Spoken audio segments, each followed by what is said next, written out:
don't know the power of a reaction.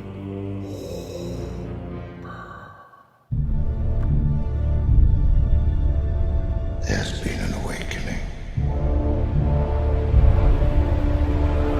Have you felt it?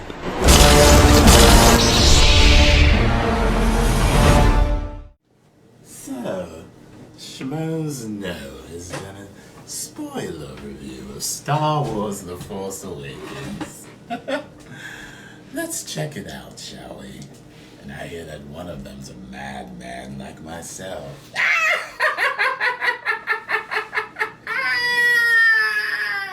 So let's do this, Schmoes.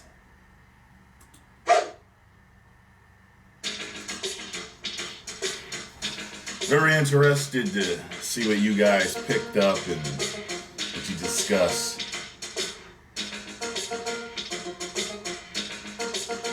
Hello, Schmoville. Well, if you clicked on this video, then you shouldn't be surprised that this is a spoiler-heavy review of The Force Awakens Star Wars. Yeah, we're going to be talking about it. If you have not seen the movie yet, by God, go out and wait to get a ticket, and then you can come back and check this out. Christian, we finally get to reveal everything that we saw in Episode 7, and I want to start with just the story points because there's so much that goes on. It's been 30 years since Return of the Jedi. We learned so much, even from the opening crawl, that Luke Skywalker is nowhere to be found. Han and Leia are no longer together. Kylo Ren is the son of Han and Leia. Rey, we believe, is probably the daughter of Luke Skywalker. Right. Of all these plot points, Christian, which is the one of those, or maybe another one I didn't mention, that sticks out to you the most? I think there's a few of them, and one of them definitely being Rey, because you have a lot of questions. I love the scene where she's essentially being held captive, and she uses the Force mind trick over the stormtrooper. She taps into the Force. That was funny too. And she seems to be very powerful because not only does she do that, she holds her own against,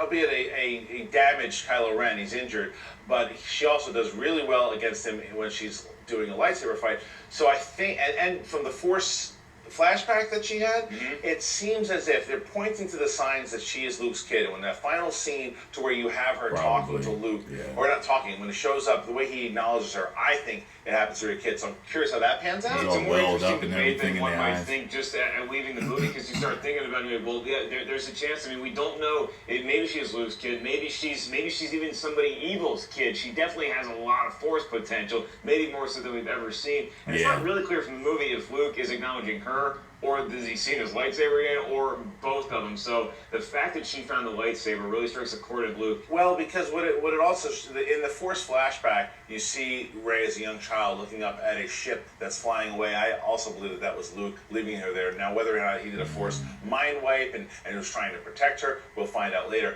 Now, as far as Kylo Ren goes, Ben Solo, which we find out his name, he is Han and Leia's kid. He was seduced to the dark side by Snoke.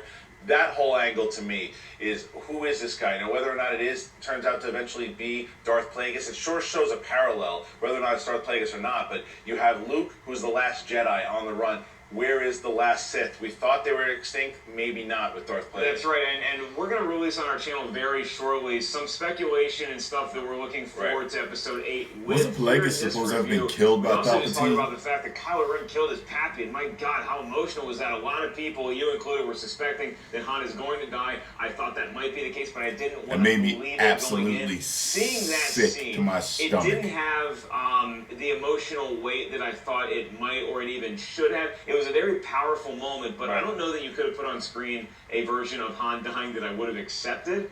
You might have been a little bit more emotionally attached to it, because I think that it was pretty telegraphed. It was just pretty quick, too. And there were times that when he was around, it seemed the majority of the time that Kylo didn't sense him, yet he sensed him once. So it was weird how sometimes he did, sometimes he didn't. Exactly. I noticed that too.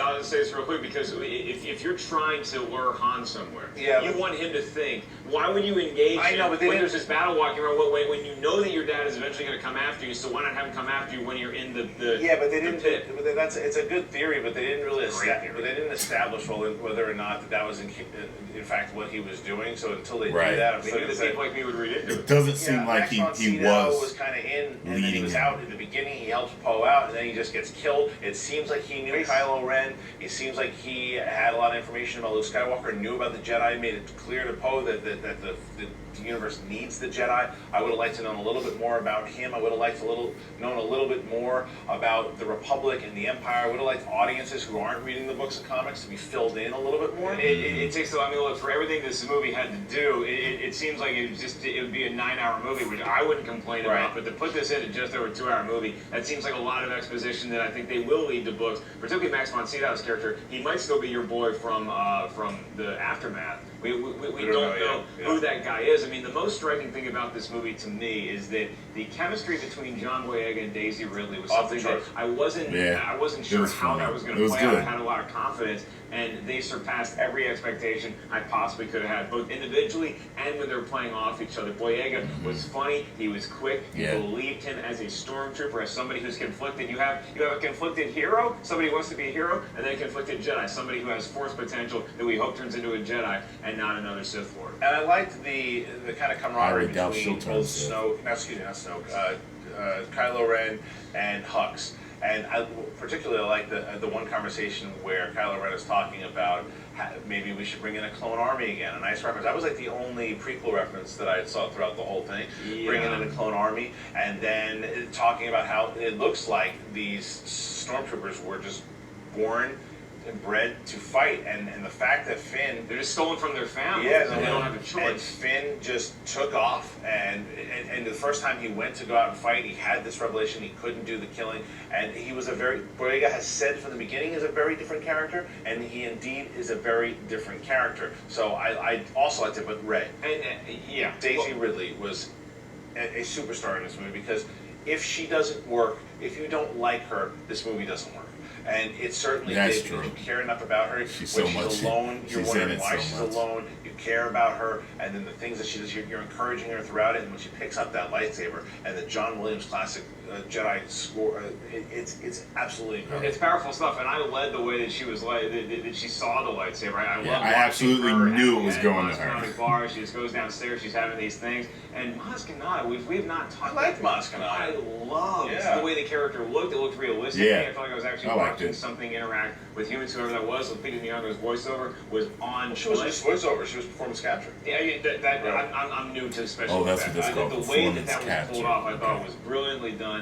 And this movie overall, I mean, I loved watching it. The little things that I might have had an issue with were just the fact that Starkiller Base. I don't care that it's a bigger Death Star. Kind of a rehash. I care that we had to blow up 5 planets. And we didn't know what the planets were. We had no idea. We had no attachment the way we did to all. Probably makes it easier to digest. I think that's a decision on the part of the filmmakers. It's like we don't want to develop too much of an attachment, because then you're going to feel that much worse for it. And this is kind of something just to show the muscle of the New Order, and not to really feel an emotional attachment to these people. We just needed something to incite our heroes to action. I didn't know it had to be on that grand of a scale, guys. That's a lot of depth. You see, that was my thing, though, is that I wanted to know a little bit more. Like before, you said I understand about how much they had to put into this 2-hour and 10-minute movie, but I think that it wasn't explained enough exactly what the First Order was, as opposed to what the Resistance was, because I thought she was going to have a bigger part. The Republic is very much still alive. The Republic fleet is still out there, and that is who the First Order was taking aim at, was the Republic fleet.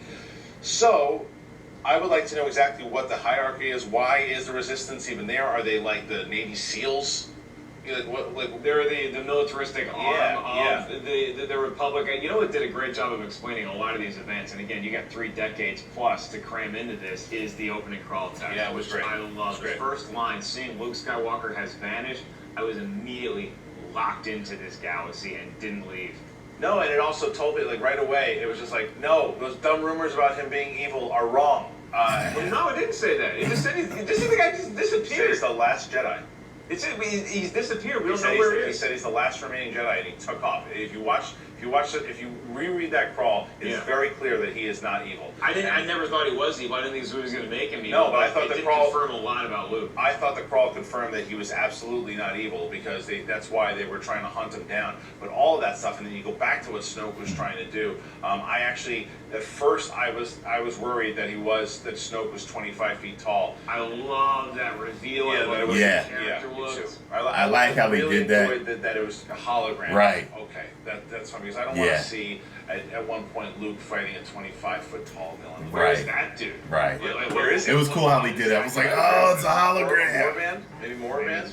for another video. But I mean, look, it's so nice to be able to talk more freely about this because in the review, I loved our review of this, but there's just not a lot of things you can say. I mean, it just even talking about how great BB-8 was utilized and how that was the perfect droid in a franchise that has stumbled sometimes with trying to make characters humorous and comic sidekicks. Jar Jar, BB-8 knocked it out of the park. I love that thumbs up. Oh, the thumbs up was great. The humor was used well with him. The humor overall, a lot of the jokes were good. Like when he was screaming in Phasma's face was really funny. I thought all of Han's jokes were really good, especially when he was talking to Chewie and he looks at the Chewie and he's like, "Oh, are you cold?" Yeah, watching them interact. I mean, Han Solo. That was not Harrison Ford on screen. That was Han Solo. I love the way you met Han. He was kind of Harrison 40. Vulcan. Like Real Reject said, he was kind of Harrison 40 in and this. the reaction that Chewie had when Han Less died, Han. like the fact that he was firing, that he shot Kylo Ren, nailed when he leaned down, when he was reflecting about it, and he kind of put his head down. That was heartbreaking. One of the things that I mentioned in the regular review that I couldn't really elaborate on was my problem with the CGI scene.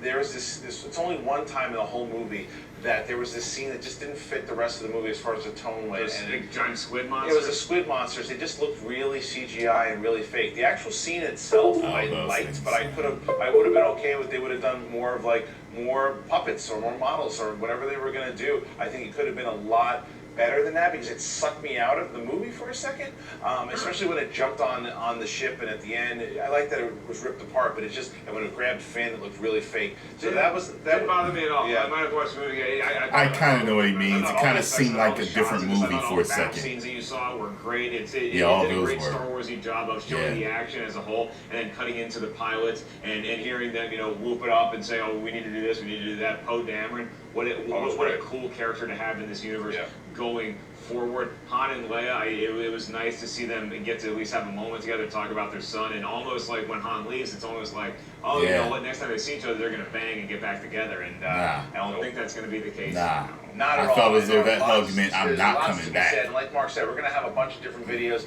We're going to have talk about moments that we hope to see in Episode 8, what we think is going to happen. We're going to talk about our favorite characters in Episode 7. It's going to be a bunch of Star Wars videos that are coming out. Make sure you check that out. Let me ask you this. Before we say goodbye, favorite part of the movie? I have to say the lightsaber battle between Rey and Kylo Ren. I thought it was great. The reveal when the music goes up and just... there was I like when her and Finn got in the Millennium Falcon. The lightsaber fights were more that was a huge part for me. Just the technique and the I dance. think that was It was more about like. I have to think more about it, but I think that's it. Let's use tranquility. Let's use all these things that Jedi use and Sith use. That was my favorite.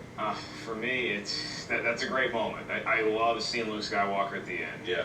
I think my favorite moment as of right now, which is going to change 100 times, is when Rey and Finn are arguing about whether she's a pilot or not. We got to go to that ship. Nah, it's a piece of junk. What's that piece of junk? It's the Millennium Goddamn Falcon. Yeah, I loved it. Great moment.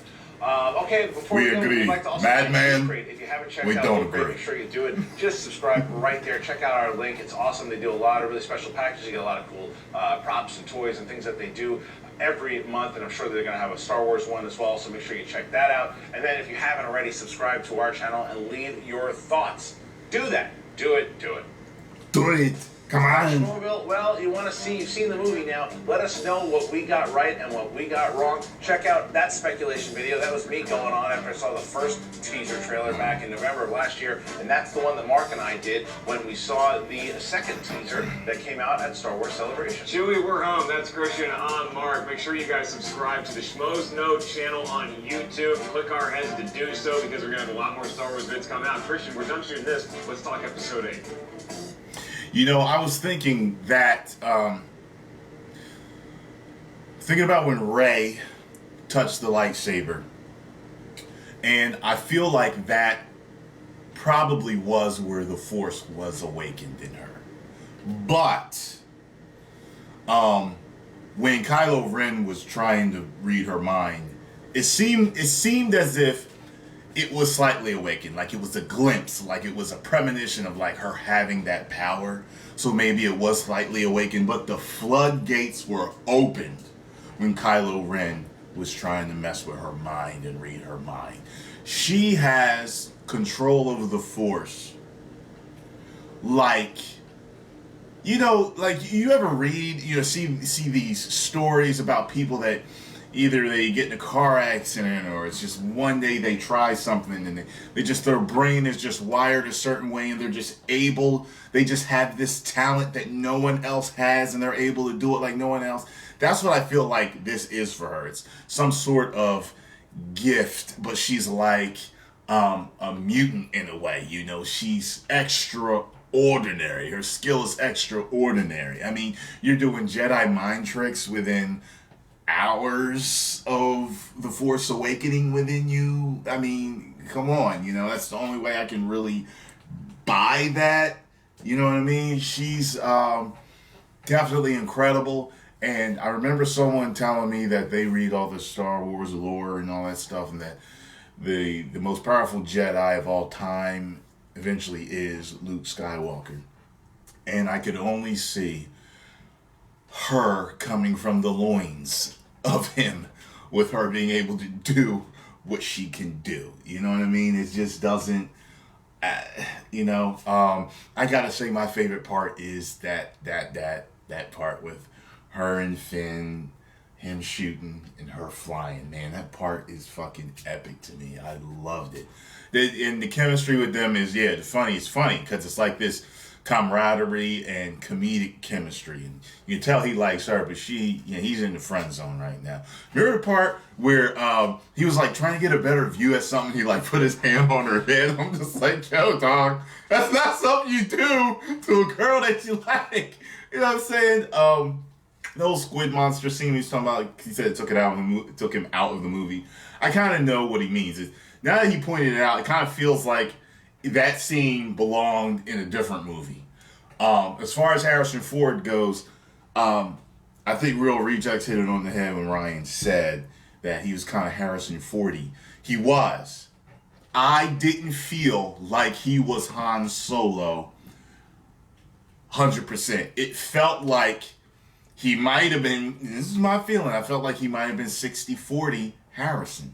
You know what I'm saying? It felt, sometimes he felt more like, get off my plane, than, you know, fur bag. You know what I mean? He just, it was, you know, but I still liked it. But I knew he was going to die. Most people knew he was going to die. And as much as I liked Kylo Ren before he took his mask off and shown his vulnerability and his mental problems, and he's just some broken kid. I'm wondering how the fuck he got that way. Leia seems like she would be a good mother. Han, that's, you know, not a good dad, but you can tell he loves his son from the way he caressed his face when he died. But it made me really detest Kylo Ren when he killed his father. I mean, one of the sickest things, one of the most evil things you can do is kill your parents. You know, I mean, that's, you know what I mean? I don't want him brought back to the light, okay? Darth Vader, as far as I'm concerned, he deserved his death, okay? He deserved to die. He didn't deserve to make it. He killed fucking kids, okay? He killed all the Jedi, most of the Jedi. He killed kids. I'm sorry. He did not deserve to come to the light and then have a happily ever after picket white galactic fence around his fucking house. He didn't deserve none of that. And same thing for Kylo. I hope he bites the bullet and he bites it fucking hard. As far as Luke, ain't gonna lie, you know, Luke he looked has-been-ish, you know. I heard that he lost 50 pounds for this movie.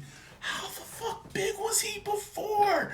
Because when he turns around and his eyes are welling up and he's crying or whatever, he's looking at his daughter maybe, you know, I was like, look at that Jedi belly. The Jedi jelly. I was like, oh, come on, Luke.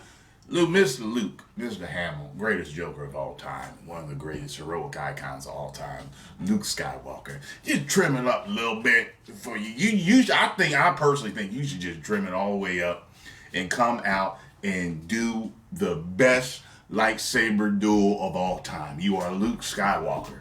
It is your destiny.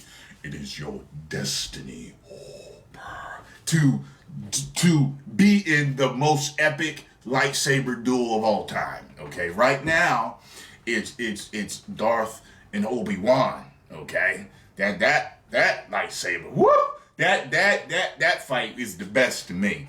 Second is the one with Darth Maul and Qui-Gon and Obi. That's, you know. But anyway, y'all, post your comments down below. Let me know what you thought. I enjoyed your video, SchmoesKnows, and I can't wait to be on the show one day. I think we are going to have a good time. If you enjoyed my reaction, hit the like button, subscribe, and share. If you did not, hit the like button, subscribe, and share. 1 million subscribers. Woo!